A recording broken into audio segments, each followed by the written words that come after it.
Hello everyone, study class में आपका स्वागत है।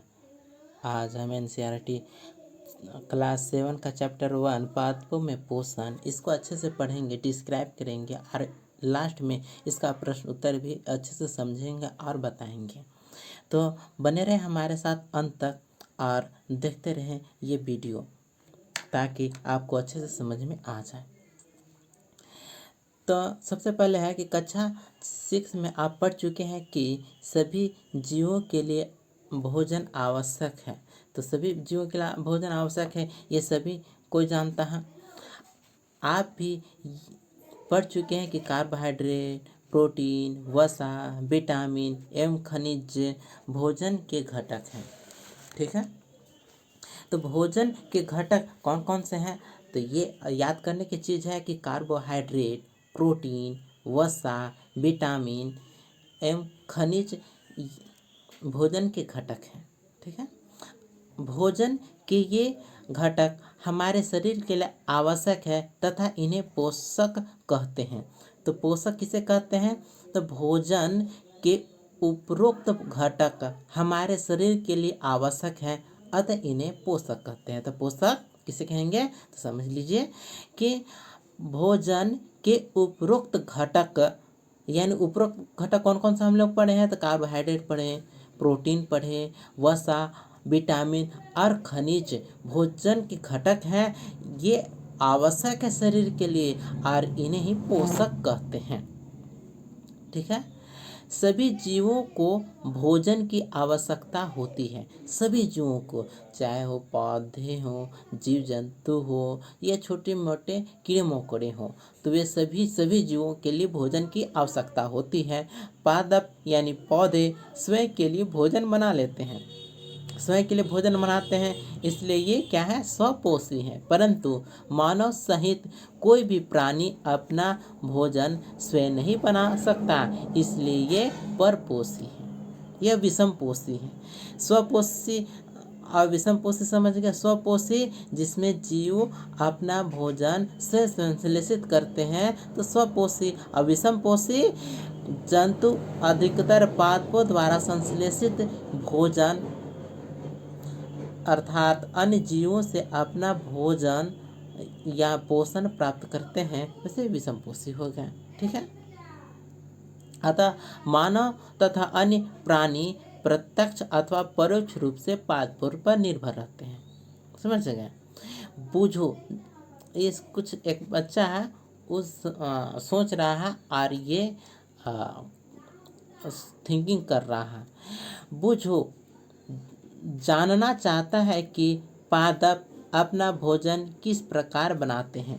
तो ये क्वेश्चन का आंसर यहाँ पर दिया गया है कि भोजन को किस प्रकार बनाते हैं पादप। तो पादप यानी पेड़ पौधे, तो पेड़ पौधे अपना भोजन किस प्रकार बनाते हैं, ये हम अच्छे से यहाँ पर हम समझेंगे। पादपों में पोषण विधि।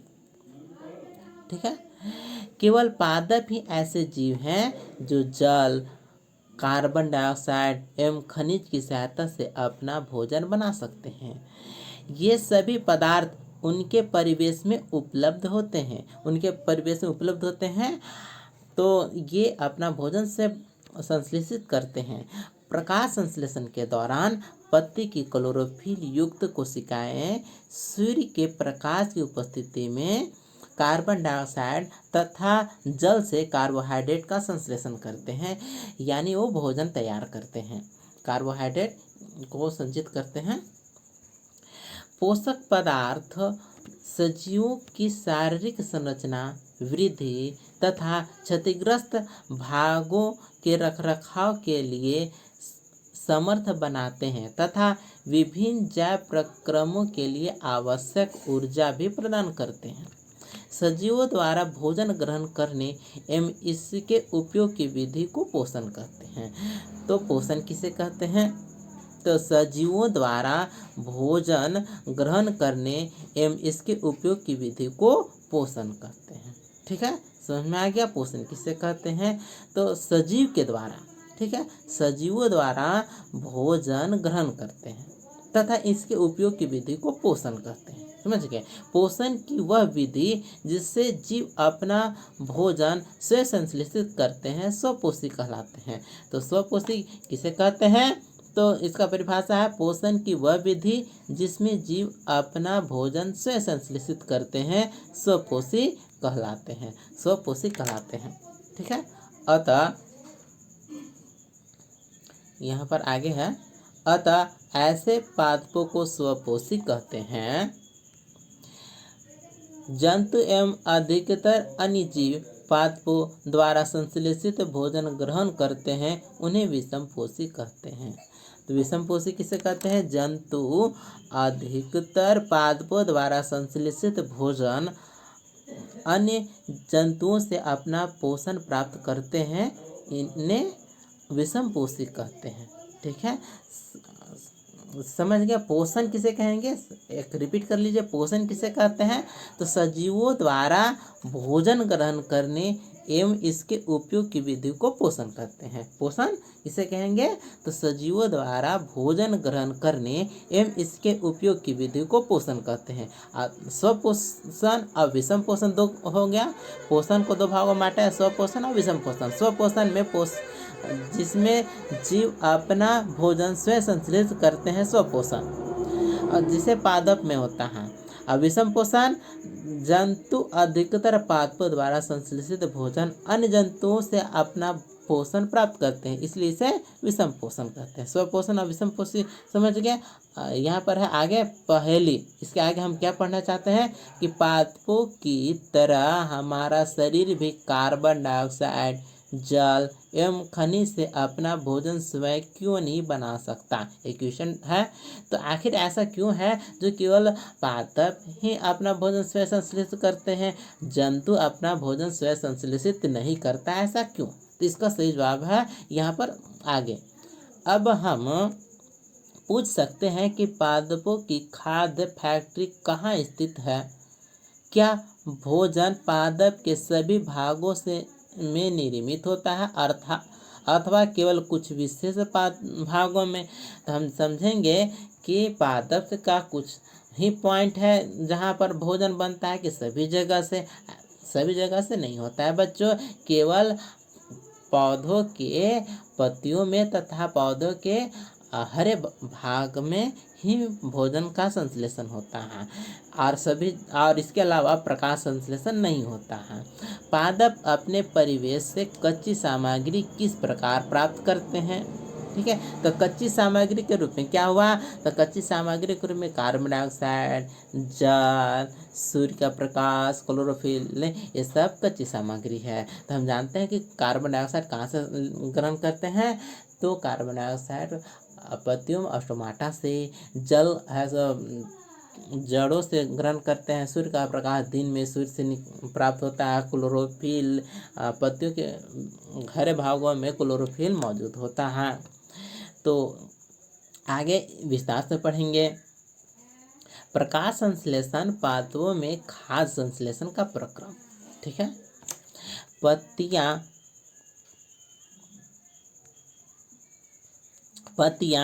पादप की खाद्य फैक्ट्रियां होती हैं। ठीक है,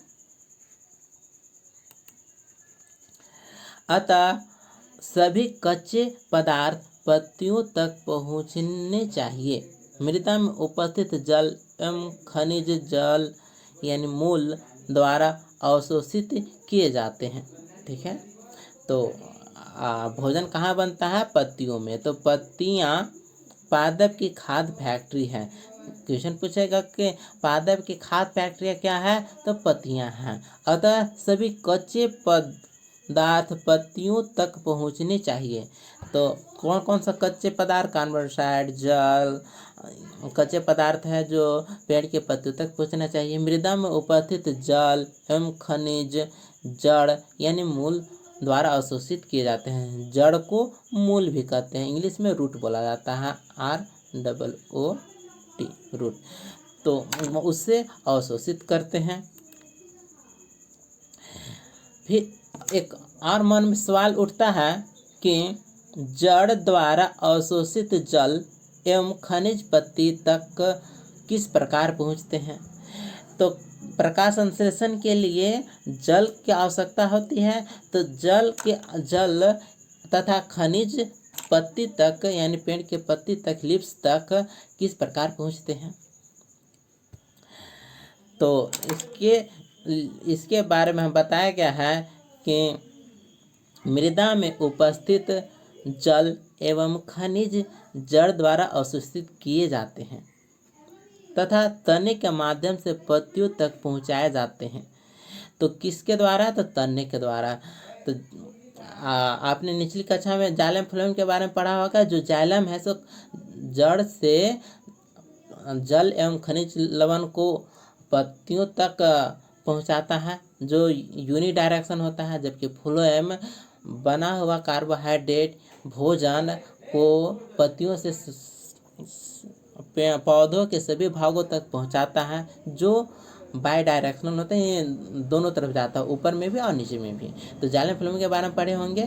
तो जाइलम पेड़ के पत्तों तक पहुंचाने के लिए तने में मौजूद होते हैं। तो तने के माध्यम से पत्तियों तक पहुंचाए जाते हैं। पत्ती की सतह पर उपस्थित सूक्ष्म रंध्रों द्वारा वायु में उपस्थित कार्बन डाइऑक्साइड प्रवेश करती है।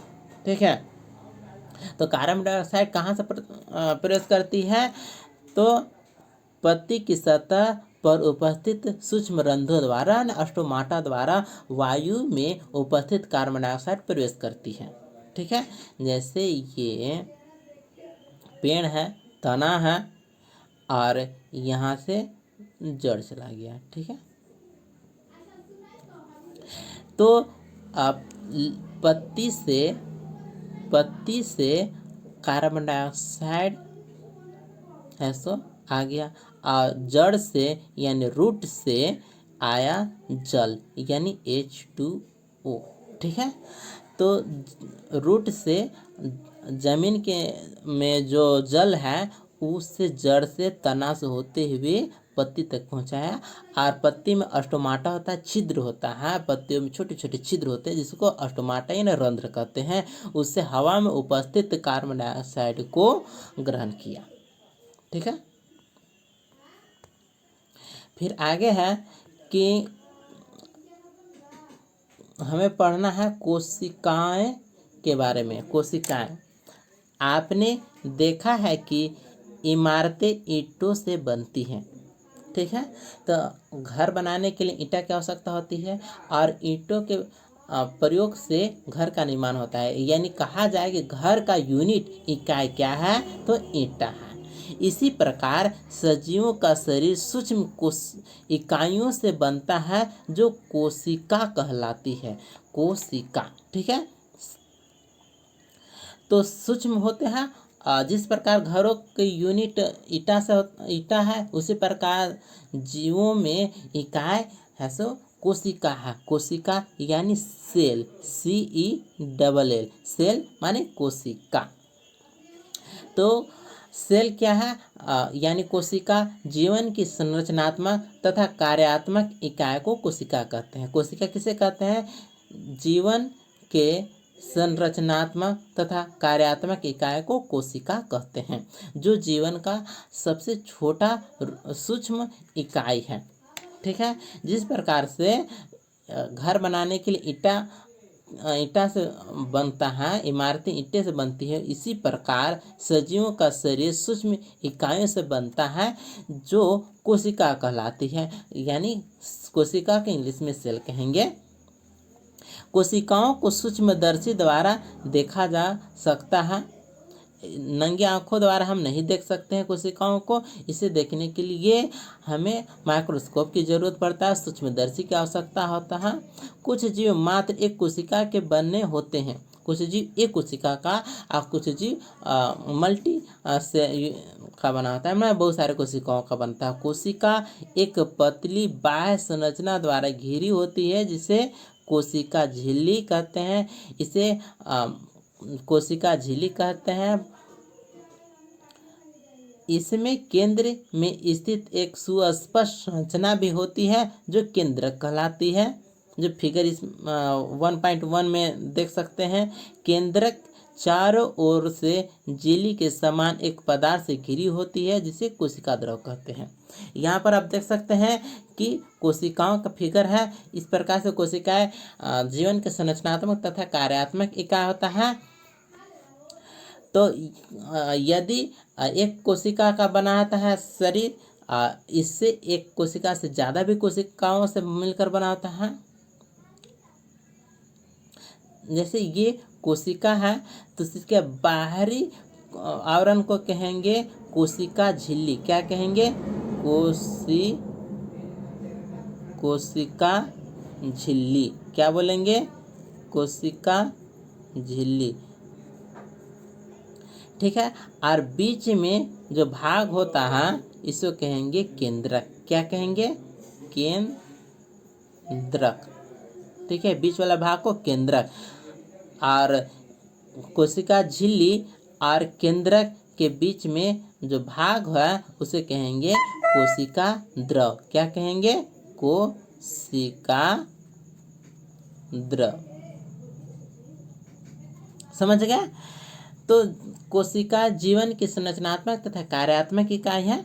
ठीक है। कोशिका के बाहरी आवरण को कोशिका झिल्ली कहते हैं और सबसे अंदर होता है, सबसे सुस्पष्ट केंद्र है, उस केंद्र को केंद्रक कहेंगे। और केंद्र का कोशिका झिल्ली के बीच में जो द्रव भरा रहता है उसे कहेंगे कोशिका द्रव।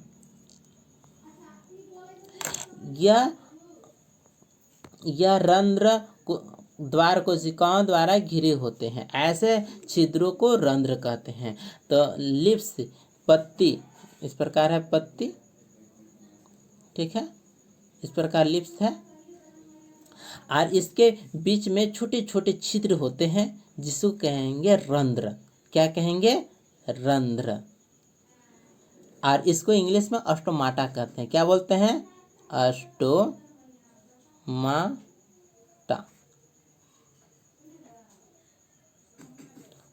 इसको कहेंगे अस्टोमाटा। STOMATA, अस्टोमाटा। रंध्र को इंग्लिश में अस्टोमाटा कहते हैं। ठीक है। तो यहाँ से कार्बन डाइऑक्साइड ग्रहण करता है। जल एवं खनिज वाहिकाओं द्वारा पत्तियों तक पहुँचाए जाते हैं।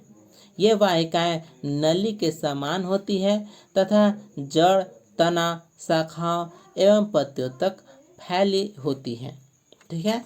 हमने बताया कि ये जो पेड़ है यहाँ पे जड़ से मूल से यानी जड़ से जल को लिए और यह तना में मौजूद वाहिकाओं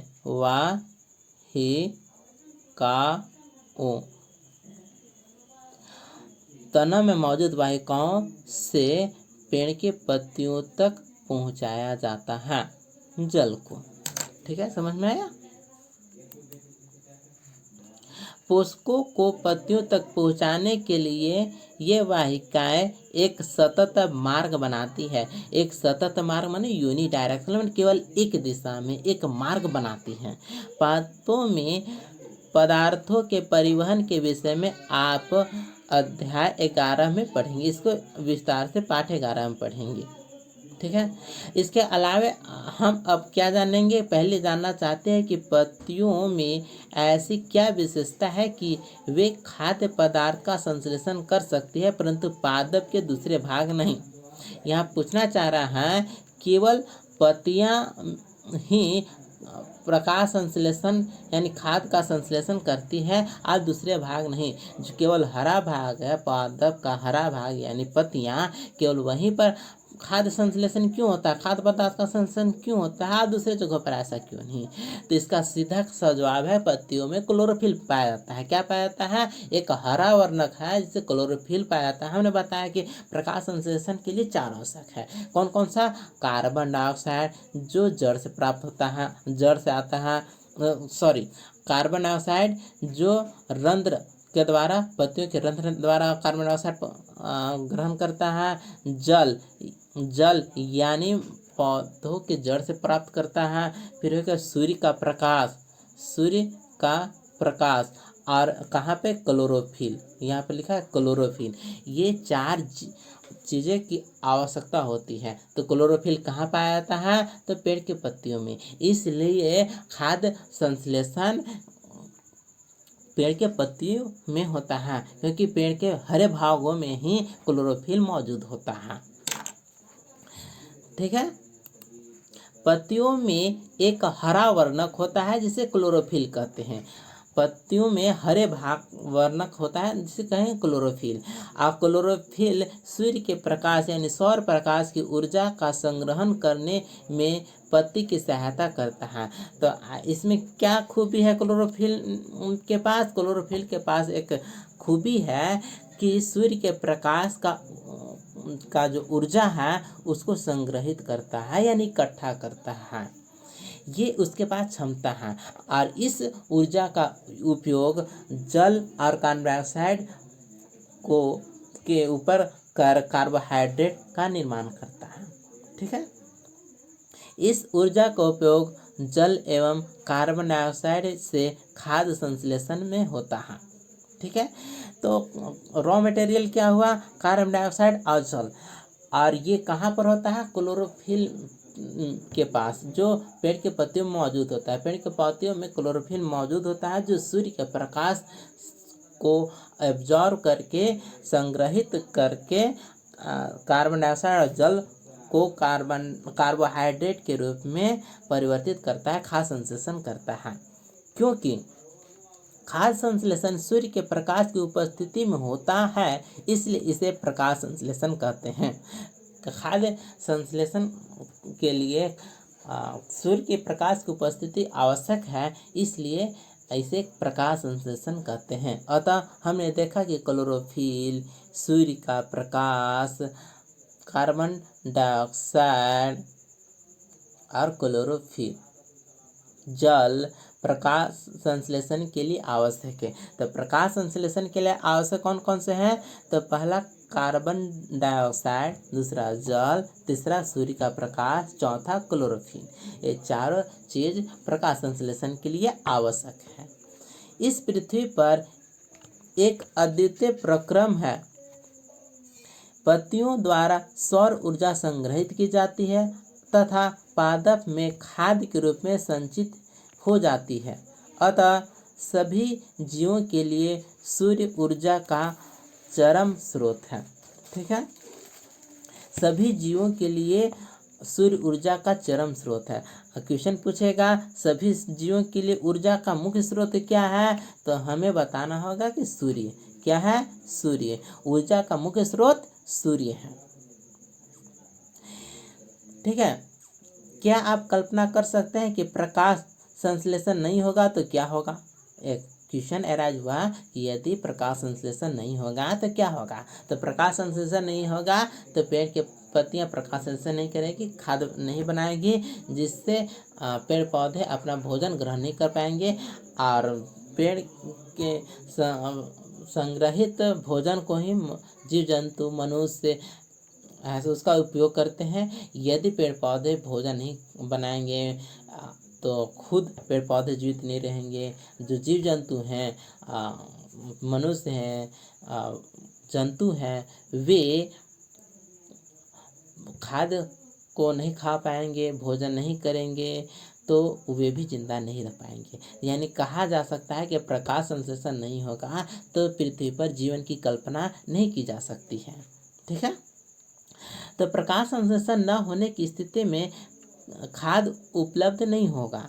सभी जीवों का अस्तित्व प्रत्यक्ष अथवा परोक्ष रूप से पादपों द्वारा निर्मित भोजन पर निर्भर करता है। हम सभी जानते हैं कि सभी जीव भोजन ग्रहण करते हैं। भोजन संश्लेषण कौन करता है? केवल और केवल पादप। तो पादप भोजन बनाते हैं और सभी जीवों के लिए भोजन की आवश्यकता होती है। जिंदा रहने के लिए भोजन चाहिए, तो प्रत्यक्ष अथवा परोक्ष रूप से पादपों द्वारा निर्मित भोजन पर निर्भर करता है। इसके अतिरिक्त सभी जीवों के लिए परमावश्यक ऑक्सीजन भी प्रकाश संश्लेषण के दौरान निर्मित होता है। तो प्रकाश संश्लेषण के दौरान क्या निर्मित होता है? तो कार्बोहाइड्रेट और ऑक्सीजन। तो सभी जीवों के लिए ऑक्सीजन जरूरत है और कार्बोहाइड्रेट यानी भोजन भी जरूरत है। इसलिए सभी जीवों को पेड़ पौधों पर निर्भर है। प्रकाश संश्लेषण की अनुपस्थिति में पृथ्वी पर जीवन की कल्पना असंभव है, क्योंकि सभी जीवों के लिए भोजन, पानी, हवा में ऑक्सीजन आवश्यक है। यदि ये सब आवश्यक चीज़ें रहेगा ही नहीं तो जीवन कल्पना नहीं की जा सकती। पृथ्वी पर जीवन की कल्पना असंभव हो जाएगी। प्रकाश संश्लेषण के दौरान पत्ती की क्लोरोफिल युक्त कोशिकाएं सूर्य के प्रकाश की उपस्थिति में कार्बन डाइऑक्साइड एवं जल से कार्बोहाइड्रेट का संश्लेषण करती हैं। तो प्रकाश संश्लेषण में क्या होता है कि पेड़ की पत्ती से के रंध्र स्टोमाटा से कार्बन डाइऑक्साइड का ग्रहण करती है, फिर जड़ों के द्वारा जल का संचय किया जाता है। पेड़ के पत्तियों में क्लोरोफिल मौजूद होता है जो सूर्य के प्रकाश की उपस्थिति में कार्बन डाइऑक्साइड और जल को कार्बोहाइड्रेट और ऑक्सीजन के रूप में परिवर्तित कर देती है। इस प्रक्रम को निम्न समीकरण द्वारा दर्शा सकते हैं। ठीक है, यहाँ पर है कार्बन डाइऑक्साइड, इसको CO2, कार्बन डाइऑक्साइड को CO2 के द्वारा दर्शाया जाता है। जल H2O। ठीक है, सूर्य के प्रकाश की उपस्थिति में क्लोरोफिल कहाँ होता है? पत्ती में, लिप्स में। कहाँ होता है? लिप्स में। ठीक है, और कार्बोहाइड्रेट ग्लूकोज होता है ना, C6H12O6 और ऑक्सीजन O2। ठीक है, तो यही समीकरण है कि कार्बन डाइऑक्साइड और जल का उपयोग सूर्य की उपस्थिति में क्लोरोफिल में कार्बोहाइड्रेट का निर्माण करती है और ऑक्सीजन का निर्माण करती है। तो ये समीकरण मोस्ट इम्पॉर्टेंट है। तो इससे बहुत सारे क्वेश्चन पूछा जा सकता है, बनेगा बहुत सारा क्वेश्चन। तो प्रकाश संश्लेषण में रॉ मटेरियल क्या क्या है? तो कार्बन डाइऑक्साइड और जल है, और जो सूर्य की उपस्थिति में क्लोरोफिल में कार्बोहाइड्रेट और ऑक्सीजन का निर्माण करती है। ठीक है, अब आगे देखते हैं। अतः हमने देखा कि क्लोरोफिल सूर्य का प्रकाश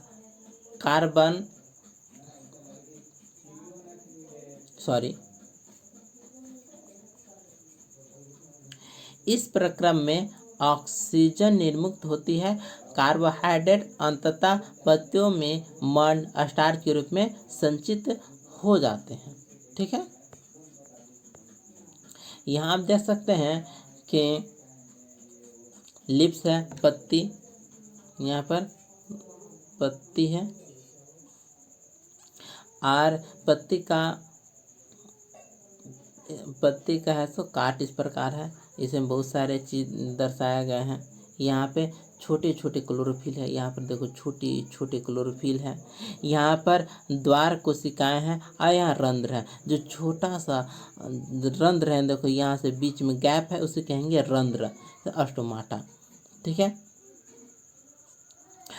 और यहाँ पर देख रहे होगे कि ये जो रंध्र है बहुत छोटा सा छिद्र है, रंध्र द्वार है, और इसके चारों बगल द्वार कोशिकाएं मौजूद होती है। और ये निर्भर करती है कि कौन सा हवा अंदर लेना है और कौन सा हवा को बाहर निकालना है, ये निर्णय द्वार कोशिकाएं करती हैं। ठीक है, पत्ती में स्टार्च की उपस्थिति प्रकाश संश्लेषण प्रक्रम का संपन्न होना दर्शाता है। स्टार्च भी एक प्रकार का कार्बोहाइड्रेट है। तो स्टार्च भी एक प्रकार का कार्बोहाइड्रेट है। स्टार्च बन गया तो हम समझ जाएंगे कि भोजन बन चुका है। तो यहाँ पर प्रकाश संश्लेषण का व्यवस्था चित्र देख सकते हैं कि यहाँ पर सूर्य का प्रकाश है। ठीक है, सूर्य का प्रकाश, जो सूर्य का प्रकाश पेड़ के पत्तियों पर पहुंचा, पेड़ के पत्तियों में क्लोरोफिल मौजूद है, और जड़ से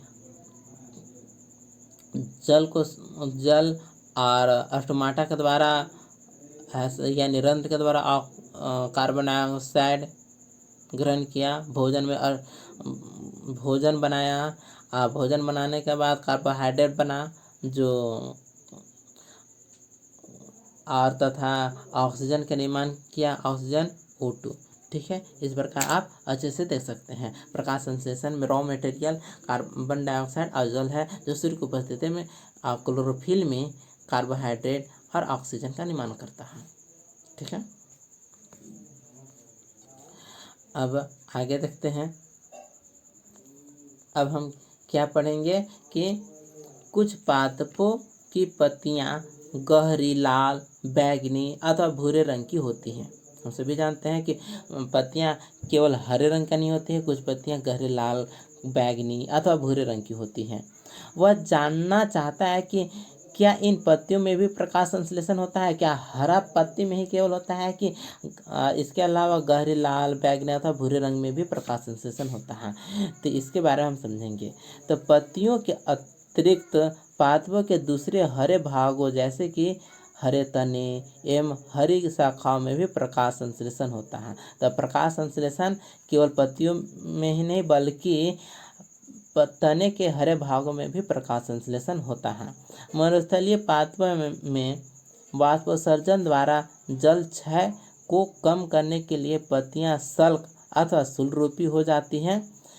इन पादपों के तने हरे होते हैं जो प्रकाश संश्लेषण का कार्य करती हैं। तो हमने समझा कि मरुस्थल का जो पादप है उनमें जो पत्तियां हैं उस शूल यानी ये कांटे बन जाता है और जो तना है हरा रंग का होता है और ये तने से ही प्रकाश संश्लेषण होता है। अब यहाँ पर एक क्रियाकलाप है। एक ही प्रकार के पादपों के दो गमले लीजिए, एक ही प्रकार के पादप का। एक को अंधकार अथवा काले बॉक्स में 72 घंटों के लिए रखिए तथा दूसरे को सूर्य के प्रकाश में रखिए। हम देखना चाह रहे हैं कि सूर्य के प्रकाश में ही केवल प्रकाश संश्लेषण होता है या नहीं। तो इसके लिए हम क्या किए, एक क्रियाकलाप कर रहे हैं जिसमें दो गमला लिए। ठीक है, 72 घंटों के लिए एक को काले बॉक्स में ढक दिए। ठीक है, और दूसरे को सूर्य के उपस्थिति में हम रखते हैं, सूर्य के उपस्थिति में। ठीक है, दोनों पादपों की पत्तियों में आयोडीन परीक्षण उसी प्रकार कीजिए जैसे आपने कक्षा 6 में किया था। तो आयोडीन परीक्षण हमने किस प्रकार किया था? तो आयोडीन परीक्षण इस प्रकार किए थे कि पत्ते में मंड की उपस्थिति का परीक्षण आयोडीन टेस्ट के द्वारा किया जाता है। तो आयोडीन के द्वारा है ना कि अगर आयोडीन का उपयोग करें मंड में यानी स्टार्च में तो वे नीला काला हो जाता है। ठीक है, तो इस प्रकार से आप है सो यहाँ पर टेस्ट कर सकते हैं। अपने अवलोकनों को नोट कीजिए। अब उस गमले को जिसे आपने अंधकार में रखा था 3-4 दिनों के लिए सूर्य के प्रकाश में रख दीजिए तथा पुनः इसकी पत्ती पर आयोडीन परीक्षण कीजिए। अपने प्रेक्षण अपनी नोटबुक में लिखिए। तो क्या हुआ कि जब हम अंधकार में रखें तब क्या होता है कि आयोडीन परीक्षण के द्वारा हम वहाँ पर है सो कुछ भी प्राप्त नहीं कर पाते हैं। आयोडीन टेस्ट में क्या होता है कि आयोडीन टेस्ट में पत्ती में मंड की उपस्थिति का परीक्षण किया जाता है जो आयोडीन यानी मंड को नीला काला कर देता है। जब मंड यानी स्टार्च नहीं है तो नीला काला नहीं होगा। जब हम अंधकार में रखें पौधे को तो वहाँ पर आयोडीन की उपस्थिति के कारण मंड यानी स्टार्च में नहीं है तो नीला काला नहीं बनेगा। और जब हम सूर्य को उपस्थिति में कर देंगे तो वहाँ प्रकाश संश्लेषण हुआ, तब प्रकाश संश्लेषण हुआ तो स्टार्च बना और जिससे आयोडीन की उपस्थिति में नीला काला बन गया। तो हम समझ सकते हैं कि आयोडीन की उपस्थिति से मंड यानी स्टार्च कब बनता है और कब नहीं। तो केवल हम पाते हैं कि सूर्य की उपस्थिति में ही मंड यानी स्टार्च का निर्माण हो रहा है। हरी पत्तियों के अतिरिक्त अन्य वर्ण यानी रंग की पत्तियों में भी क्लोरोफिल होते हैं। हरी पत्ती में तो होता ही, अन्य रंग में भी होता है, परंतु इन पत्तियों में उपस्थित लाल, भूरे अथवा अन्य वर्णक क्लोरोफिल के हरे रंग का प्रच्छादन कर देते हैं, अर्थात ढक लेते हैं। इन पत्तियों में भी प्रकाश संश्लेषण होता है। ठीक है, हरी पत्ती के अलावा अन्य दूसरे पत्ती में भी, दूसरे कलर के पत्तियों में भी प्रकाश संश्लेषण होता है। आपने गीली दीवारों पर तालाब अथवा ठहरे हुए जलाशय में हरे अवपंकी यानी काय जैसे पादप देखे होंगे, काय देख चुके होंगे। ये सामान्यतः कुछ जीवों की वृद्धि के कारण बनते हैं, जिन्हें शैवाल कहते हैं। तो यहाँ पर शैवाल को बताया गया है। शैवाल यानी अलगी, अलगी यानी शैवाल। काय जैसे दीवार में या तालाब में पानी ठहरा हुआ रहता है, जैसे वहाँ काय बैठ जाता है, और ये ऐसा कुछ जीवाणु पनप रहे हैं जिसे को शैवाल कहते हैं। फिर कह रहे क्या आप कल्पना कर सकते हैं कि इनका हरा रंग क्यों होता है? ठीक है, पत्तियों में हरा रंग क्यों होता है? इनमें क्लोरोफिल होता है, इसी कारण ये हरे दिखाई देते हैं। शैवाल भी प्रकाश संश्लेषण द्वारा भोजन स्वयं बनाते हैं। ठीक है, तो इनमें भी शैवाल में भी क्लोरोफिल मौजूद होता है, जिसके कारण शैवाल हरे दिखाई देते हैं, और ये क्लोरोफिल की उपस्थिति के कारण अपना भोजन स्वयं ग्रहण कर, स्वयं संश्लेषित करते हैं। ठीक है, तो अलगी भी यानी शैवाल भी अपना भोजन स्वयं संश्लेषित करता है। पादपों में कार्बोहाइड्रेट के अतिरिक्त अन्य खाद्यों का संश्लेषण। ठीक है, पादप में कार्बोहाइड्रेट के अलावा अन्य खाद्य का संश्लेषण होता है। आपने अभी पढ़ा कि प्रकाश संश्लेषण प्रक्रम द्वारा पादप कार्बोहाइड्रेट का संश्लेषण करते हैं। हमने पढ़ा कि कार्बोहाइड्रेट का संश्लेषण कर रहे हैं। कार्बन डाइऑक्साइड और जल की उपस्थिति में, सूर्य की उपस्थिति में क्लोरोफिल में बनता है कार्बोहाइड्रेट, और ऑक्सीजन जो प्रकाश संश्लेषण कहलाता है। प्रकाश संश्लेषण के द्वारा पत्ती की क्लोरोफिल युक्त कोशिकाएं सूर्य के प्रकाश की उपस्थिति में, किसकी उपस्थिति में? सूर्य की उपस्थिति में कार्बन डाइऑक्साइड एवं जल से कार्बोहाइड्रेट का संश्लेषण करती हैं, जो प्रकाश संश्लेषण कहलाएगी। तो कार्बोहाइड्रेट कार्बन, हाइड्रोजन एवं ऑक्सीजन से बनती है। किससे बनती है? तो कार्बन, हाइड्रोजन और ऑक्सीजन से। कार्बोहाइड्रेट का फॉर्मूला क्या हो गया? C6H12O6। C से कार्बन, H से हाइड्रोजन और O से ऑक्सीजन। यानी कार्बोहाइड्रेट किससे बना है? तो कार्बन, हाइड्रोजन और ऑक्सीजन से। ठीक है, इनका उपयोग खाद्य के अन्य घटकों के संश्लेषण में होता है, परंतु प्रोटीन नाइट्रोजनी पदार्थ हैं, जिनमें कार्बन, ऑक्सीजन एवं हाइड्रोजन के अतिरिक्त नाइट्रोजन भी होती हैं। ठीक है, प्रोटीन में नाइट्रोजन भी मौजूद होता है।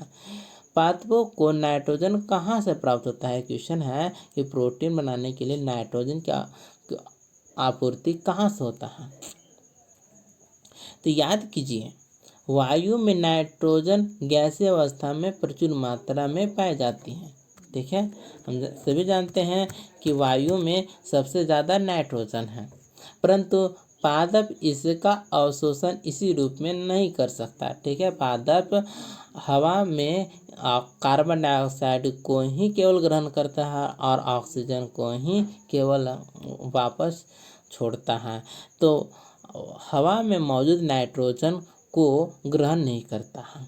ठीक है, मिट्टी में कुछ विशेष जीवाणु होते हैं जो गैसीय नाइट्रोजन को उपयोगी यौगिकों में परिवर्तित कर मृदा में निर्मुक्त करते हैं। ठीक है, तो कुछ नाइट्रोजनी बैक्टीरिया हैं, जीवाणु हैं।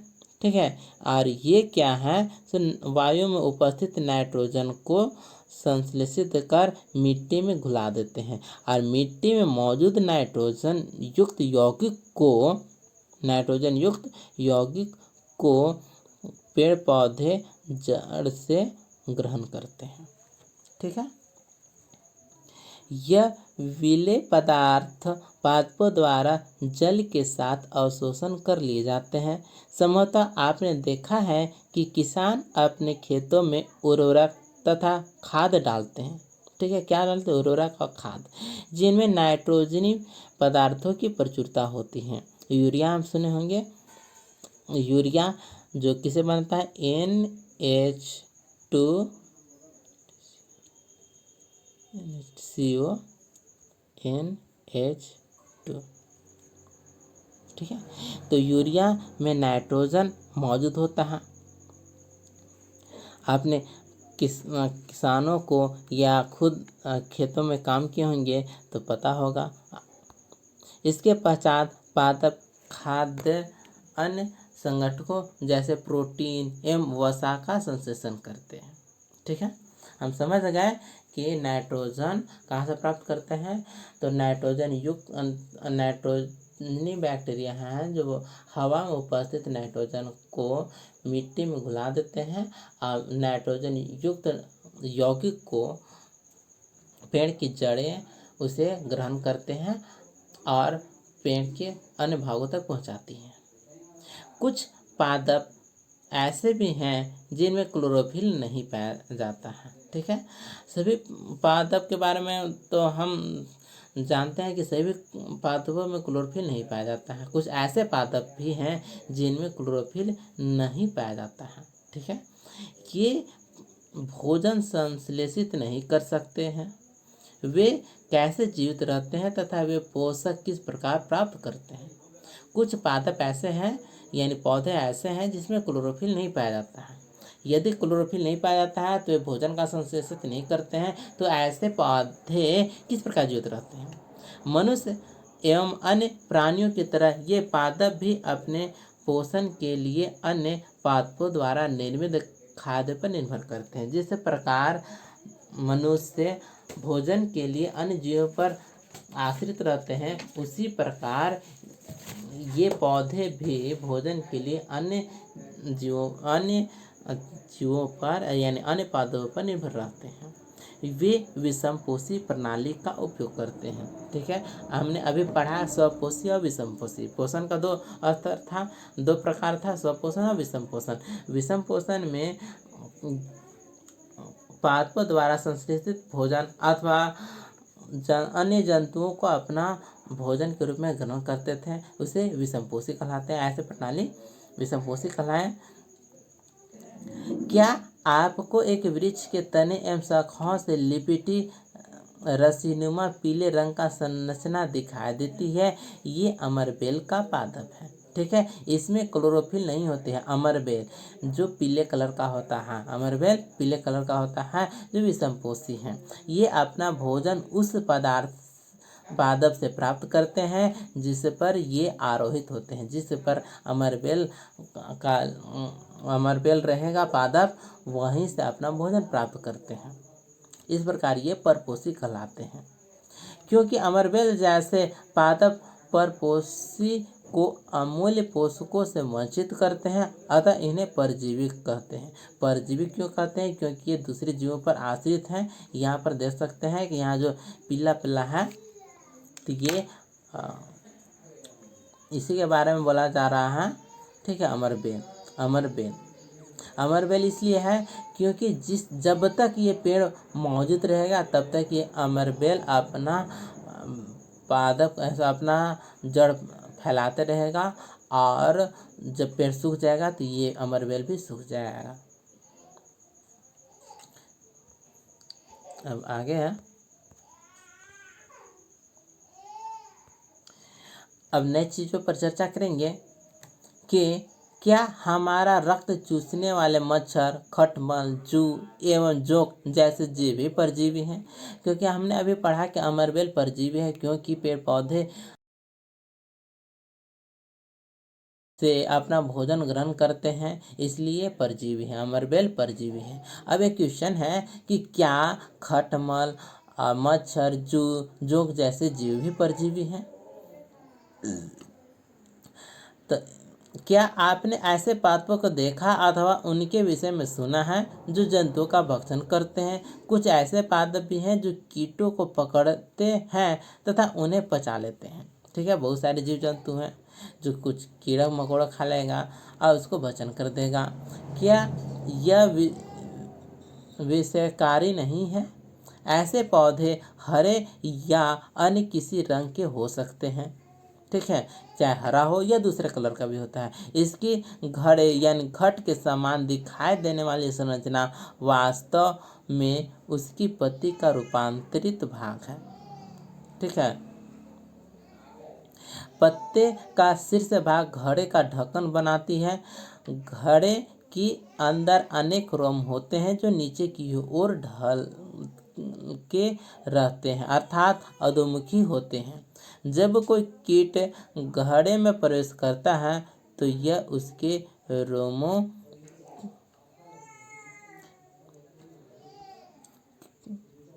यहाँ पर आप देख सकते हैं कि फिगर अच्छे से देख लीजिए। घटपर्णी पौधा, ये कौन सा पादप है? घटपर्णी पौधा घड़े एवं ढक्कन जैसी संरचना है। ठीक है, यहाँ पर देख सकते हैं ये घटपर्णी पादप है और इसका एक भाग को यहाँ पर दर्शाया गया है। तो यहाँ पर ये घड़ा की तरह है। ठीक है, और ये ढक्कन है। ये घड़ा की तरह है, ये घड़ा की तरह है और ये ढक्कन है। जब यहाँ पर कोई भी कीड़ा मकोड़ा आता है उड़ते हुए और या किसी प्रकार से और यहाँ पर आ जाता है तो ये ढक्कन बंद हो जाता है और कीड़ा मर जाता है।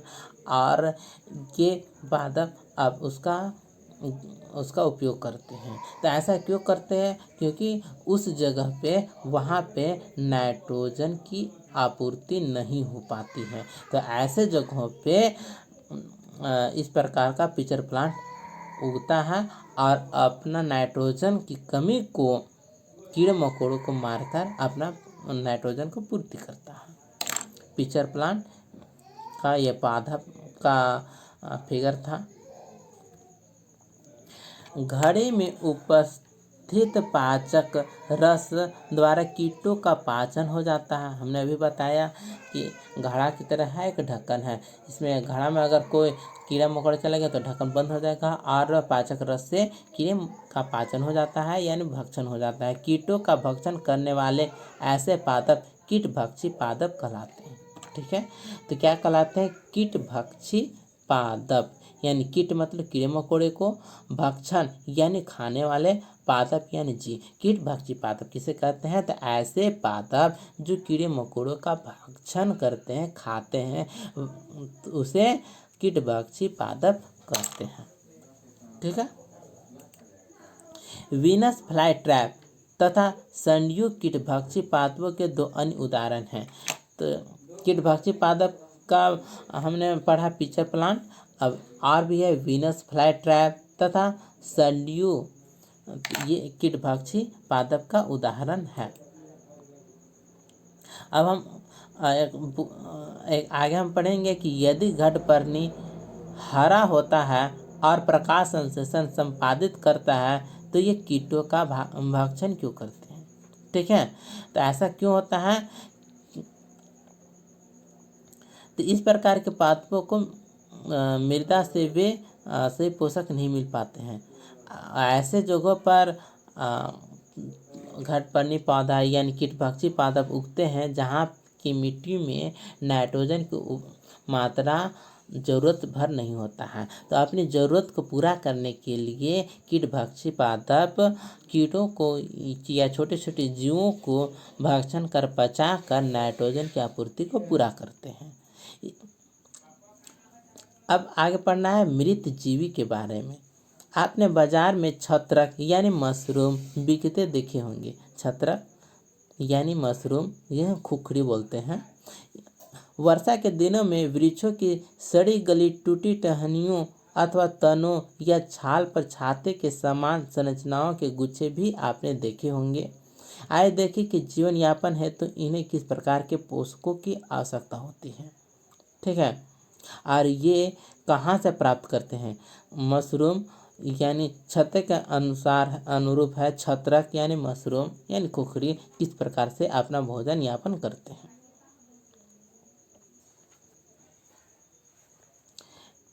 यहाँ पर देख सकते हैं कि पैकेट के रूप में भी छत्रक यानी मशरूम के बेचा जाता है, जो सड़ी गली वस्तु पर उगते हैं। छत्रक कहाँ उगते हैं, तो सड़ी गली चीज़ों पर उगते हैं। यहाँ पर अब क्रियाकलाप है। ब्रेड यानी डबल रोटी का एक टुकड़ा लेकर इसे जल में भिगो लें। क्या करें, जल में भिगो लें। एक ब्रेड का टुकड़ा लें, ठीक है, और इसे जल में भिगो दें। इसे किसी नम एवं उष्ण स्थान पर 2-3 दिन के लिए रख दीजिए। अब 2-3 दिन के लिए हम इसे रख दिए। जब तक उस पर रोए जैसी संरचना न दिखाई देने लगे, ये धब्बे किस रंग के हैं। ठीक है, अब जब धब्बा उग जाता है तब कहेंगे कि ये धब्बा किस रंग का है। किसी आवर्धक लेंस अथवा सूक्ष्मदर्शी की सहायता से इनका अवलोकन कीजिए। सूक्ष्मदर्शी के माइक्रोस्कोप द्वारा हम इसका अवलोकन करेंगे। अपने प्रेक्षणों को नोटबुक में लिखिए। बहुत संभव है कि आपको रुई के धागे के समान संरचनाएं दिखाई पड़े। ठीक है, तो ऐसा क्यों हो रहा है। डबल रोटी यानी ब्रेड में यानी मशरूम उग रहा है, क्योंकि ये सफ़ेद कलर का होता है। यह जीव कवक यानी फंजाई कहलाते हैं। इनकी पोषण प्रणाली अथवा पोषण विधि भिन्न प्रकार की होती हैं, अलग होती हैं। ये मृत एवं विघटनकारी यानी सड़ने वाली वस्तुओं जैसे जैव पदार्थों की सतह पर कुछ पाजक रसों का स्राव करते हैं तथा उसे साधारण व विलय के रूप में परिवर्तित कर देते हैं। तत्पश्चात वे इस विलयन का भोजन के रूप में ग्रहण करते हैं। ठीक है, यहाँ पर आप देख सकते हैं कि ब्रेड पर उगती कवक, यहाँ ब्रेड है 2-3 दिन के लिए रख दी है, तो यहाँ पर सफ़ेद सफ़ेद उग आया है, तो ये है कवक। क्या है, कवक, ब्रेड पर उगने वाली कवक।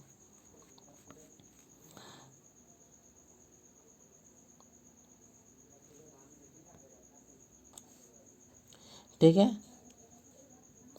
इस प्रकार के पोषण प्रणाली को, जिसमें जीव किसी मृत एवं विघटित जैविक पदार्थों से पोषक तत्व प्राप्त करते हैं, मृत जीवी पोषण कहलाती है। क्वेश्चन में आ सकता है कि मृत जीवी पोषण किसे कहते हैं, तो इसका सही जवाब होगा कि इस प्रकार की पोषण प्रणाली को, जिसमें जीव किसी मृत एवं विघटित जैविक पदार्थों से पोषक तत्व प्राप्त करते हैं, मृतजीवी कहलाते हैं। मृतजीवी पोषण प्रणाली का उपयोग करने वाले जीव मृतजीवी कहलाते हैं। ठीक है, पोषण को कहेंगे मृतजीवी पोषण और उस जीव को कहेंगे मृतजीवी। समझ में आया। ठीक है, कवक यानी फंजाई अचार, चमड़े, कपड़े एवं अन्य पदार्थों पर उगते हैं। ये उन स्थानों में भी उगते हैं जो नम एवं उष्ण हो।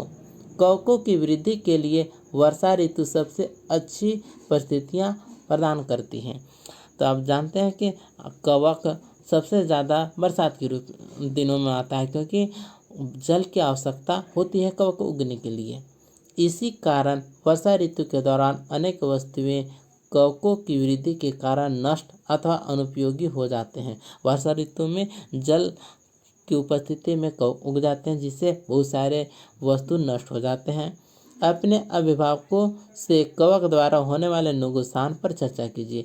तो कवक सभी जगह उग सकता है, चाहे वो चमड़ा हो, लकड़ी हो। ठीक है, सभी जगह कवक उग जाते हैं।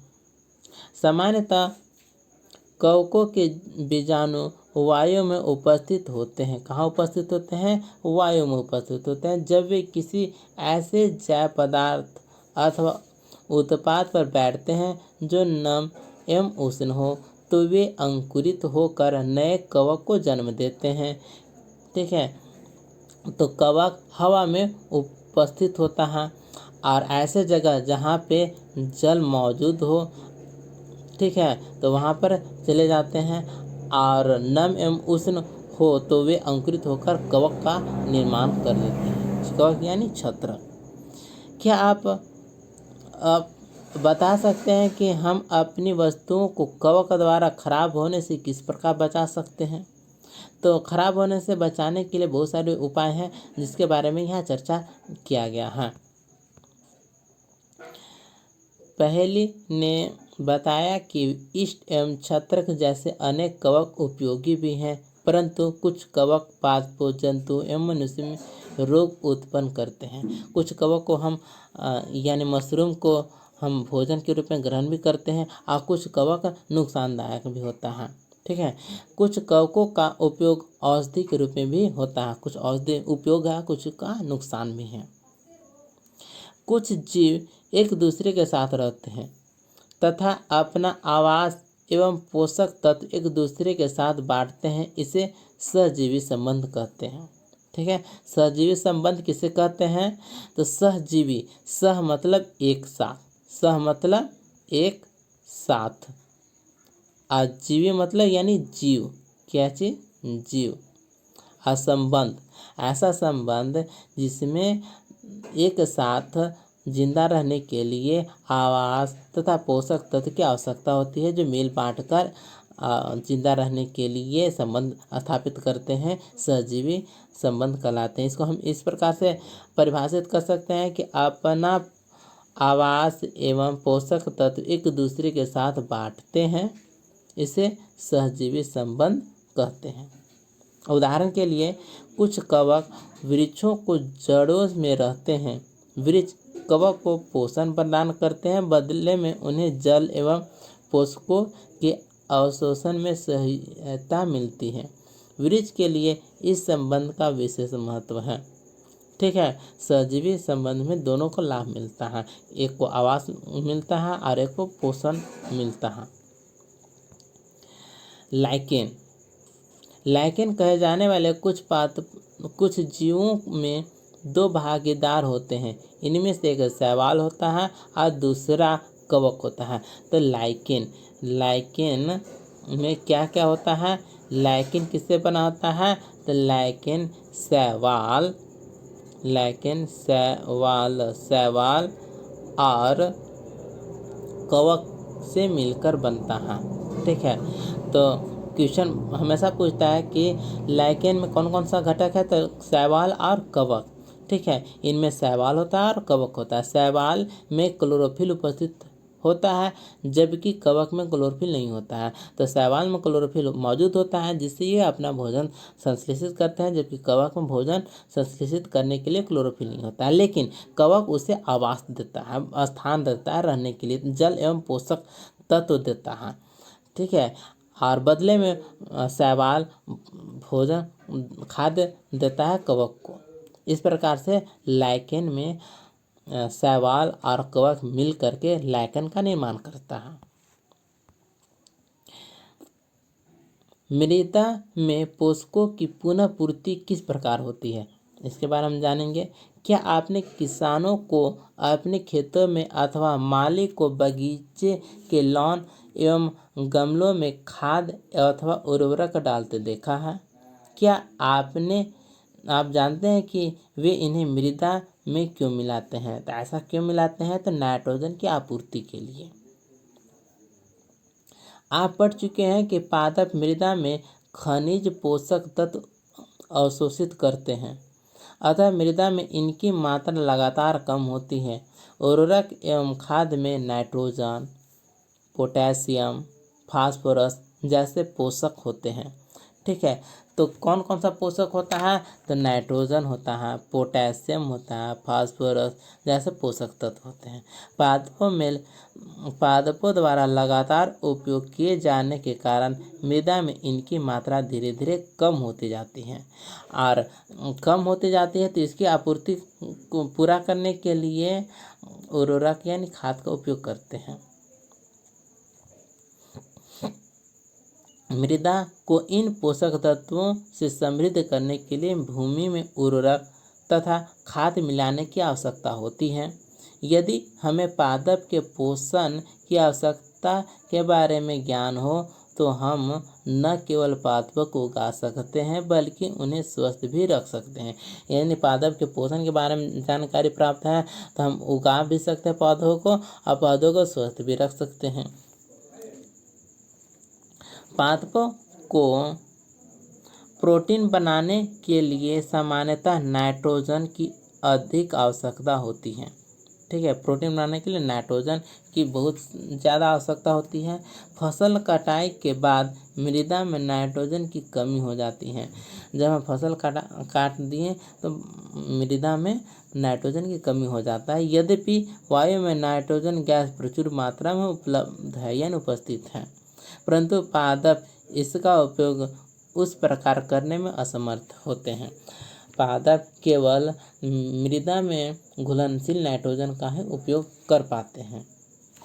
जैसे वे कार्बन डाइऑक्साइड का उपयोग करते हैं, कार्बन डाइऑक्साइड का उपयोग केवल हवा में मौजूद कार्बन डाइऑक्साइड से करते हैं, जबकि नाइट्रोजन का उपयोग मिट्टी में घुलनशील नाइट्रोजन के यौगिक का उपयोग करते हैं।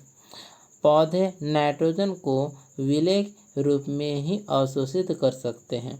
कुछ जीवाणु में राइजोबियम कहलाते हैं। कुछ जीवाणु जो राइजोबियम कहलाते हैं वायुमंडलीय नाइट्रोजन को विलेय पदार्थों में परिवर्तित कर देते हैं। ठीक है, कुछ जीवाणु जो राइजोबियम है जो वायुमंडलीय नाइट्रोजन को विलेय कर देते हैं, परंतु राइजोबियम अपना भोजन स्वयं नहीं बना सकते। ये चना, मटर, मूंग, सेम तथा अन्य फलीदार पादपों की जड़ों में रहते हैं तथा उन्हें नाइट्रोजन की आपूर्ति करते हैं। तो एक आवास दे रहा है और एक ऐसे भोजन दे रहा है। ठीक है, राइजोबियम क्या है?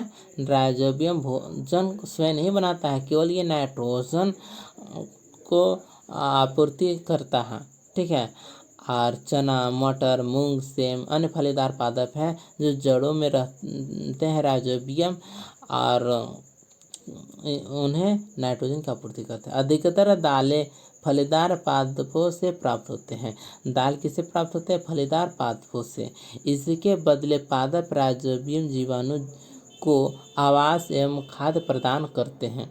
ठीक है, तो फलीदार पादप राइजोबियम को आवास देता है और भोजन देता है, जबकि राइजोबियम जीवाणु पौधों को नाइट्रोजन प्रदान करता है। अतः उनमें सहजीवी संबंध है। सहजीवी यानी दोनों को लाभ मिल रहा है। इस संबंध का किसानों के लिए विशेष महत्व है। दालों की फसलों के लिए उन्हें मृदा में नाइट्रोजनी उर्वरक देने की आवश्यकता नहीं पड़ती। यही नहीं, दाल की फसल उगाने के बाद अगली फसल के लिए भी सामान्यतः उर्वरकों की आवश्यकता नहीं रहती, क्योंकि नाइट्रोजन भर भर के मिट्टी में है। इस अध्याय में आपने पढ़ा कि अधिकतर पादप स्वपोषी होते हैं। बहुत कम ही पादप अन्य पोषण प्रणाली अपनाते हैं। ठीक है, जैसे कि परजीवी एवं मृतजीवी। परजीवी एवं मृतजीवी दूसरे पादपों से पोषण प्राप्त करते हैं। सभी प्राणी अपने भोजन के लिए पादप एवं अन्य प्राणियों पर निर्भर रहते हैं, अतः उन्हें विषमपोषी के रूप में समूहीकृत किया गया है। ठीक है, तो विषमपोषी किसे कहेंगे?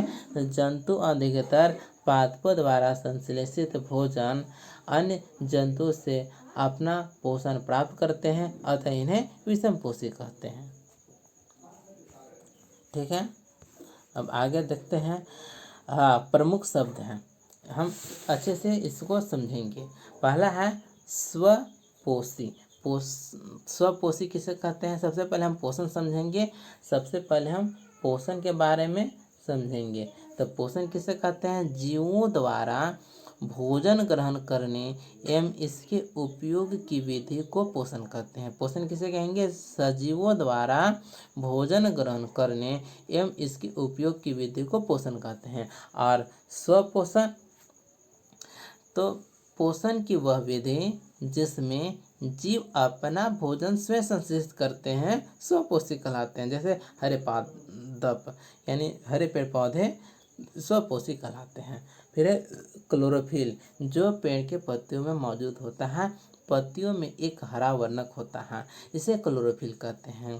पेड़ के पत्ते में हरा रंग का एक वर्णक होता है जिसे क्लोरोफिल कहते हैं। क्लोरोफिल सूर्य के प्रकाश की ऊर्जा का संग्रहण करने में पत्ती की मदद करता है, जिससे प्रकाश संश्लेषण का निर्माण हो पाता है, जिसे कार्बोहाइड्रेट बनाता है, अपना भोजन संश्लेषित करता है।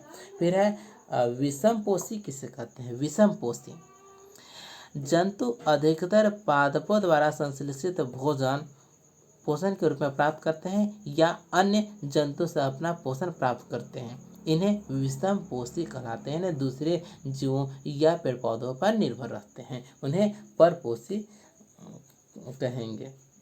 ठीक है। अब आएंगे कीटभक्षी पादप। कीटभक्षी पादप जो कीड़ों मकोड़ों खाते हैं। हमने देखा है घटपर्णी, पिचर प्लांट, ये क्या है? कीड़े मकोड़ों को खाते हैं, जिससे उन्हें नाइट्रोजन की आपूर्ति होती है। कीटभक्षी पौधे कुछ ऐसे पौधे हैं जो कीटों को पकड़कर उन्हें पचा जाते हैं। ऐसा वे नाइट्रोजन की कमी पूरा करने के लिए करते हैं। फिर है पोषक। पोषक किसे कहते हैं? तो पोषक भोजन के उपरोक्त घटक, भोजन के आवश्यक घटक जैसे कार्बोहाइड्रेट, प्रोटीन, वसा, विटामिन एवं खनिज हमारे शरीर के लिए आवश्यक है, इन्हें पोषक कहते हैं। पोषक के लिए क्या आवश्यक है? कार्बोहाइड्रेट, प्रोटीन, वसा, विटामिन एवं खनिज। अब पढ़ेंगे परजीवी। कहेंगे क्वेश्चन है परजीवी किसे कहते हैं? जैसे अमरवेल हमने पढ़ा कि अमरवेल परजीवी है। तो परजीवी वैसे पौधे हैं या जीव हैं जो अमूल पोषकों से वंचित रहते हैं। ठीक है। अमरवेल जैसे पादप परपोषी को अमूल पोषकों से वंचित करते हैं, अतः इन्हें परजीवी कहते हैं। अब है क्वेश्चन प्रकाश संश्लेषण किसे कहते हैं? तो प्रकाश संश्लेषण के दौरान पत्ती की क्लोरोफिल युक्त कोशिकाएं सूर्य के प्रकाश की उपस्थिति में कार्बन डाइऑक्साइड एवं जल से कार्बोहाइड्रेट का संश्लेषण करते हैं।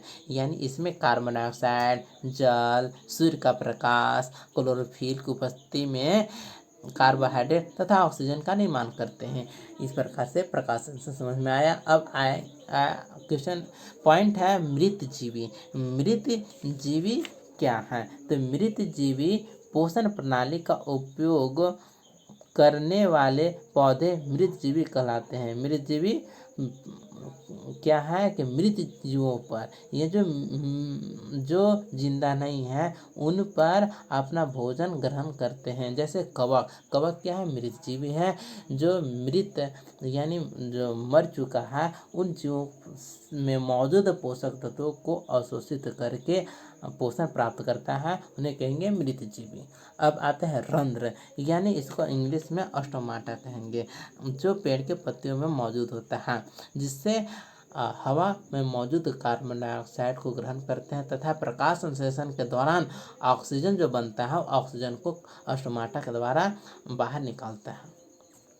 अब है सहजीवी संबंध। सहजीवी संबंध हम किसे कहेंगे? हम अभी लाइकेन के बारे में पढ़े हैं, जो शैवाल और कवक से मिलकर बनता है। शैवाल भोजन देता है और जबकि कवक रहने के लिए स्थान और पोषक तत्व देता है। अब है कवक। हम कवक किसे कहते हैं? ठीक है। तो कवक मृत जीवी है, जो मृत जीवों पर अपना भोजन प्राप्त ग्रहण करते हैं, मृत जीवी कहलाते हैं। ये कवक ऐसे मृत जीवी है। अब हमने इम्पोर्टेंट पॉइंट के बारे में यहाँ पर डिस्कस करेंगे कि आपने क्या सीखा।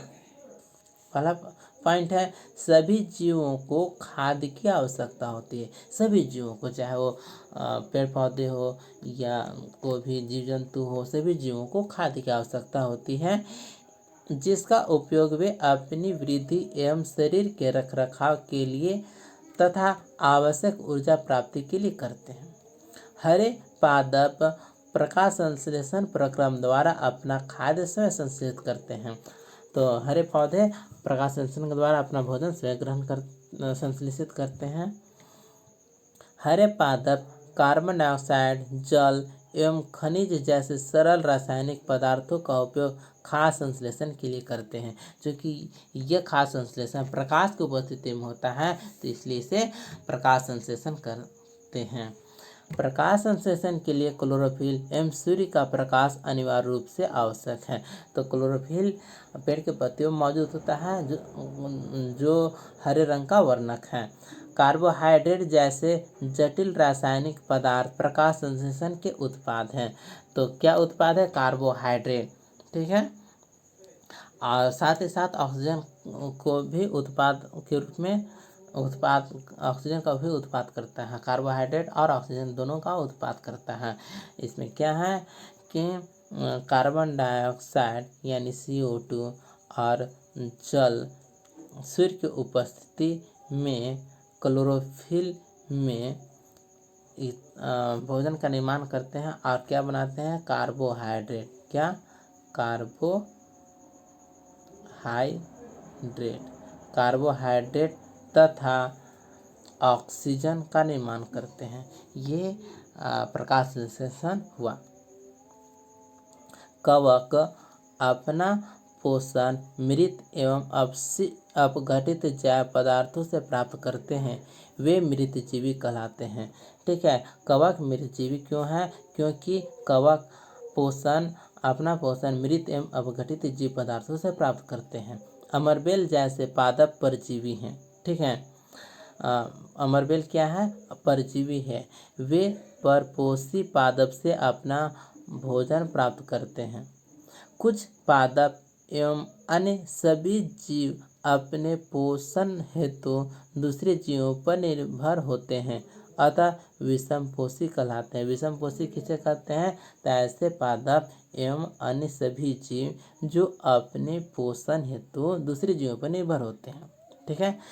यहाँ तक हमने बुक को कंप्लीट पढ़ा। अब इसका प्रश्न उत्तर करेंगे। और पहला क्वेश्चन है, जीवों को खाद्य की आवश्यकता क्यों होती है? हमारा पहला क्वेश्चन है, जीवों को खाद्य की आवश्यकता क्यों होती है? इसका सही जवाब होगा, सभी जीवों को खाद्य की आवश्यकता होती है, जिसका उपयोग वे अपने वृद्धि एवं शरीर के रख रखाव के लिए आवश्यक ऊर्जा प्राप्ति के लिए करते हैं। इसका सही जवाब हो गया। दूसरा क्वेश्चन है, परजीवी एवं मृतजीवी में अंतर स्पष्ट कीजिए। तो यहाँ पर अंतर स्पष्ट करने के लिए बोल रहा है। तो परजीवी एवं मृतजीवी में, यह जीवित पोषक से पोषण प्राप्त करते हैं। परजीवी जीवित पोषक से अपना पोषण प्राप्त करते हैं, जबकि मृतजीवी यह मृत एवं सड़े गले पदार्थों से भोजन प्राप्त करते हैं। ठीक है। परजीवी परपोषी के शरीर से सीधे पोषक तत्व ग्रहण करते हैं, जबकि मृतजीवी यह मृत वस्तु की सतह पर कुछ पाचक रसों का स्रावन करते हैं, जिससे वह विलयन के रूप में परिवर्तित हो जाते हैं। ठीक है।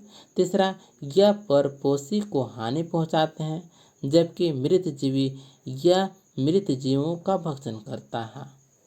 परजीवी का उदाहरण अमरबेल है, जबकि मृतजीवी का उदाहरण कवक है। तीसरा क्वेश्चन है, आप पत्ती में मंड यानी स्टार्च की उपस्थिति का परीक्षण कैसे करेंगे? पत्ती में मंड स्टार्च की उपस्थिति का परीक्षण आयोडीन टेस्ट के द्वारा किया जाता है। आयोडीन मंड को नीला काला कर देती है। ठीक है। क्वेश्चन 4 है, हरे पादपों में खाद्य संश्लेषण प्रक्रम का संक्षिप्त विवरण दीजिए। इसका सही जवाब होगा, प्रकाश संश्लेषण के दौरान पत्ती की क्लोरोफिल युक्त कोशिकाएं सूर्य के प्रकाश की उपस्थिति में कार्बन डाइऑक्साइड एवं जल से कार्बोहाइड्रेट का संश्लेषण करती हैं। इस प्रक्रम को निम्न समीकरण द्वारा दर्शा सकते हैं। इसमें कार्बन डाइऑक्साइड CO2, जल H2O, सूर्य का प्रकाश और क्लोरोफिल की उपस्थिति में कार्बोहाइड्रेट और ऑक्सीजन का निर्माण करता है। इस प्रक्रम में ऑक्सीजन निर्मुक्त होती है। क्या निर्मुक्त हुआ? ऑक्सीजन। कार्बोहाइड्रेट अंततः पत्तियों में मंड यानी स्टार्च के रूप में संचित हो जाती हैं। पत्ती में स्टार्च की उपस्थिति प्रकाश संश्लेषण प्रक्रम का संपन्न होना दर्शाता है। स्टार्च भी एक प्रकार का कार्बोहाइड्रेट है। क्वेश्चन 5 है, किसी प्रवाह चित्र की सहायता से दर्शाइए कि पादप भोजन के मूलभूत स्रोत हैं। ठीक है, तो सूर्य की उपस्थिति से हरे पौधे अपना भोजन संश्लेषण करते हैं। हरे पौधे के पत्ते और फलों से शाकाहारी जिंदा रहते हैं और शाकाहारी को खाकर मांसाहारी जिंदा रहते हैं। यानी और हरे पौधे शाकाहारी और मांसाहारी जब मर जाते हैं तो मृत जीवों पर उसका अपघटन कर देता है कवक। तो इस प्रकार से यहाँ पर चित्र की सहायता से पादप भोजन की मूलभूत स्रोत के बारे में बताया गया है। अब आगे है क्वेश्चन नंबर 6, रिक्त स्थानों की पूर्ति कीजिए का क्वेश्चन। क्योंकि हरे पादप अपना खाद्य स्वयं बनाते हैं इसलिए उन्हें स्वपोषी कहलाते हैं। इसका सही जवाब स्वपोषी होगा। ख, पादपों द्वारा संश्लेषित खाद्य का भंडारण मंड यानी स्टार्च के रूप में किया जाता है। सही जवाब होगा मंड यानी स्टार्च। ग क्वेश्चन है, प्रकाश संश्लेषण के प्रक्रम में जिस वर्णक द्वारा सौर ऊर्जा संग्रहित की जाती है उसे क्लोरोफिल कहते हैं। सही जवाब होगा क्लोरोफिल। घ क्वेश्चन है, प्रकाश संश्लेषण में पादप वायुमंडल से कार्बन डाइऑक्साइड लेते हैं तथा कार्बोहाइड्रेट का उत्पादन करते हैं। ठीक है, तो सही जवाब कार्बन डाइऑक्साइड और कार्बोहाइड्रेट है। क्वेश्चन नंबर 7, निम्न कथनों से संबंध परिभाषित शब्द बताइए। क, पित्त दुर्बल तने वाला परजीवी पादप क्या कहलाएगा? अमरबेल। अमरबेल जानते हैं, जो दूसरे पादप से अपना भोजन प्राप्त करते हैं। ख, एक पादप जिसमें सपोषण एवं विषम पोषण दोनों ही प्रणाली पाई जाती है उसे कहेंगे कीटभक्षी पौधे, जिसमें सपोषण और विषम पोषी दोनों प्रणाली होता है। ग, वे रंध्र जिसके द्वारा पत्तियों में गैसों का आदान प्रदान विनिमय होता है उन्हें कहेंगे स्टोमाटा। ठीक है। क्वेश्चन नंबर 8, सही उत्तर पर टिक्का निशान लगाना है। ठीक है। क्वेश्चन है, अमरबेल उदाहरण है किसी परजीवी का। किसका? परजीवी का। ठीक है। क्वेश्चन नंबर 2, परजीवी का। ख क्वेश्चन, कीटों को पकड़कर अपना आहार बनाने वाले पादप का नाम है। आंसर 3, घटपर्णी पादप। घटपर्णी पादप, ये आपका सही जवाब हुआ। क्वेश्चन नंबर 9, कॉलम ए में दिए गए शब्दों का मिलान कॉलम बी के शब्दों से कीजिए। तो क्लोरोफिल पत्ते में पाया जाता है। नाइट्रोजन नाइट्रोजन का मिट्टी में संश्लेषण कौन करता है? जीवाणु। अमरबेल परजीवी है। ठीक है। जंतु परपोषित होता है, भोजन के लिए दूसरे जीवों या पेड़ पौधों पर निर्भर होता है। कीटभक्षी ये है घटपर्णी पिचर प्लांट है। क्वेश्चन नंबर 9, निम्न कथनों में से सत्य एवं असत्य कथनों का चयन कीजिए। क, प्रकाश संश्लेषण में कार्बन डाइऑक्साइड मुक्त होती है। गलत। क्या है? असत्य, क्योंकि यहाँ पर कार्बन डाइऑक्साइड नहीं ऑक्सीजन मुक्त होता है। क्या मुक्त होता है? ऑक्सीजन, इसलिए गलत है, असत्य है। ख, ऐसे पादप जो अपना भोजन स्वयं संश्लेषित करते हैं मृतजीवी कहलाते हैं। गलत, मृतजीवी नहीं कहलाते हैं, ये कहलाते हैं स्वपोषी, स्वपोषी कहलाते हैं। ग, प्रकाश संश्लेषण का उत्पाद प्रोटीन नहीं है। सही। तो क्या उत्पाद है? कार्बोहाइड्रेट है। क्या है? कार्बोहाइड्रेट। प्रकाश संश्लेषण में सौर ऊर्जा का रासायनिक ऊर्जा में रूपांतरित हो जाता है। सत्य है। ठीक है। 11 नंबर है, पादप के किस भाग द्वारा प्रकाश संश्लेषण हेतु वायु से कार्बन डाइऑक्साइड ली जाती है? ठीक है। तो इसका सही जवाब होगा ख, रंध्र। रंध्र के द्वारा। वायुमंडल से मुख्यतः जिस भाग द्वारा पादप कार्बन डाइऑक्साइड प्राप्त करते हैं वह है पत्तियां। ठीक है। इस प्रकार से यह वीडियो समाप्त होता है। Thanks for all. यहाँ तक साथ देने के लिए ऐसे ही बने रहें हमारे साथ और देखते रहें हमारे video. Thanks for watching this video.